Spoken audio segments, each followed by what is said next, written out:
అక్క, సొరకాయతో కూర సాంబార్ కాకుండా ఏదైనా రెసిపీ చెప్పవా? ఎంతో కమ్మగా ఉండే సొరకాయ పులుసు చేసి చూపిస్తా. ఇక ప్రాసెస్లోకి వెళ్దాం. మొదట ఒక గ్లాస్ కందిపప్పు అరగంట సేపు నానబెట్టి కుక్కర్లో పెట్టి 4 విజిల్స్ రానిద్దాం.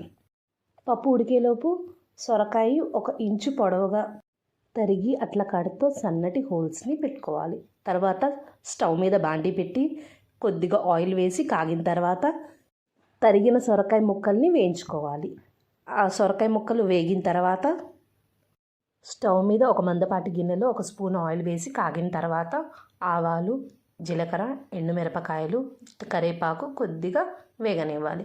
వేగిన తర్వాత సన్నగా తరిగిన ఉల్లిపాయలు, పచ్చిమిర్చి, కొద్దిగా ఇంగువ, సన్నగా తరిగిన టమాటాలు, వేగిన సొరకాయ ముక్కలు, కొద్దిగా చింతపండు పులుసు, తగినంత ఉప్పు, కొద్దిగా కారం, ఒక చిన్న బెల్లం ముక్క, చిటికెడు పసుపు వేసి మొత్తం కలిసేటట్టు కలుపుకోవాలి.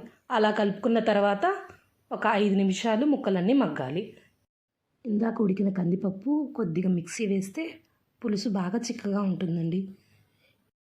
లాస్ట్కి కొద్దిగా కొత్తిమీర, కరివేపాకు వేస్తే చాలు. ఎంతో టేస్టీ అయిన సొరకాయ పులుసు రెడీ. ఈ వీడియో మీకు నచ్చినట్లయితే please like, share and subscribe our channel.